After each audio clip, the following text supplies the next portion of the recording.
Assalomu alaykum barchaga. Bugun biz sizlar bilan juda ham qiziq bo'lgan mavzuni ko'rib chiqamiz. Aksariyat o'quvchilarim gap tuzishni bilishmaydi. Ya'ni oddiy gaplarni qanaqa qilib ketma-ketligini to'g'ri qo'yib tuzishda qiynalishadi.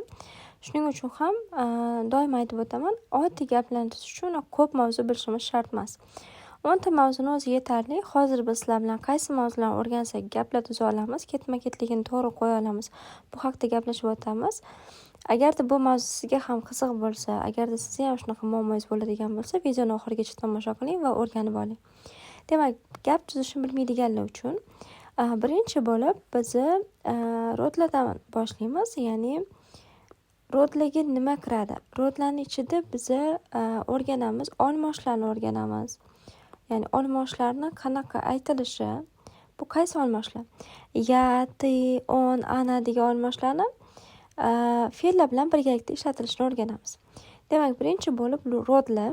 Bu yerda rodlarga otlar ham kiradi. Demak, biz o'zi otlarni rodga moslab o'rganamiz.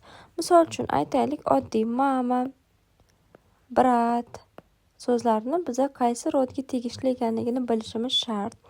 Chunki agarda buni bilmaydigan bo'lsak, undan keyingi kelayotgan fe'lni biz to'g'ri qo'ya olmaymiz. Demak, to'g'ri tushungan bo'lsanglar, birinchi bo'lib bizada gapni boshida keladi otlar yoki otni o'rniga bizada kelishi mumkin olmosh. Olmoshlar kelishi mumkin. Demak, bu gapni boshida keladigani otlar yoki olmoshlar bo'ldi. Ikkinchisi, biz o'rganamiz zamonlarni. Zamonlarni nima uchun o'rganamiz? Chunki zamonlarda fe'llar tuslanib keladi. Demak, aytaylik, chitать fe'li bo'lsin yokida idти fe'li bo'lsin. Mana shu fe'llarni biz o'zini moq qo'shimchasi bilan ishlata olmaymiz. Ya'ni gapda kelganda ya chitать yoki ya idти deb ayta olmaymiz. Shuning uchun ham biz moslab, har bitta egaga moslab fe'lni tuslashni bilishimiz kerak.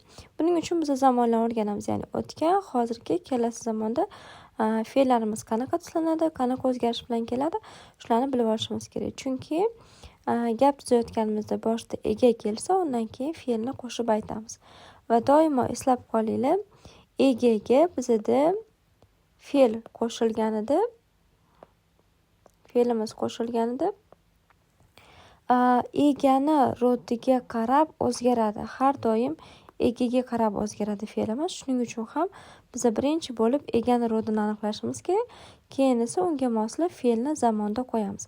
Demak, birinchi bo'lib egani rodlashni o'rganishimiz kerak, ya'ni rodlarga ajratishni, fe'lni esa zamonlarga ajratishni o'rganishimiz kerak. Bu ikkinchi qadamimiz bo'ldi. Uchinchisi bo'lib biz padejlarni o'rganishimiz kerak. O'zi padejlarda bunaqa bo'ladi, ya'ni belgi bo'ladi. Qanaqa belgi? Oldidan predlog kelishi mumkin. Misol uchun v, na, pro yoki o degan predloglarimiz kelishi mumkin. Mana shu predloglar kelganda biz qaysi padejga tegishli ekanligini yodlagan bo'lsak va mana shu padej kelayotgan ekanda biz oldindan bilib olamiz va o'sha padejni tuslaymiz. Lekin eslab qolinglar, bu predloglar har doim ham kelmaydi. Misol uchun qachon kelmasligi mumkin? Например, я звоню mame. E'tibor beringlar, oddiy gap. Men oyimga qo'ng'iroq qilyapman degan gap bo'ldi.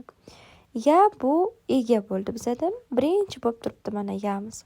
Ikkinchi bo'lib bu звонить fe'li edi o'zi. Звонить degani qo'ng'iroq qilmoq.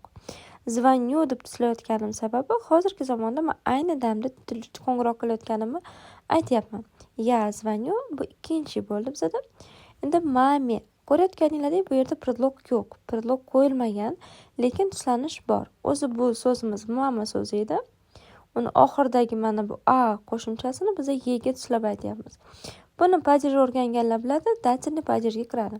Ya'ni a ni yega tuslab aytamiz. Shuning uchun eslab qolamiz, biz oddiy gaplarni tuza olishimiz uchun birinchi bo'lib rodlarni o'rganar ekanmiz. Ikkinchi bo'lib zamonlarni, o'tgan, hozirgi, kelasi zamonni va uchinchi bo'lib biz o'rganishimiz kerak ekan. Bu yerda hozir yozmaman, padejlarni o'rganamiz. Padejlarni qo'shimchalari bilan birgalikda o'rganishimiz kerak. Chunki har bitta padejni o'ziga tegishli qo'shimchasi bo'ladi. yozib qo'yaman. 3-chi bo'lib biz o'rganishimiz kerak ekan padejlarni. Padejlar deganda ichida shu qo'shimchalari ham bor. Qo'shimchalari rus tilida preдлогlar deyiladi. Qo'shimchalari bor va undan tashqari padejda sifatimiz ham o'zgarib keladi. Xullas, mana shunaqangi oddiy gaplarni tuzishdan boshlamoqchi bo'lsangiz, rus tili o'rganishni mana shu mavzularni ko'rib chiqishingiz kerak bo'ladi.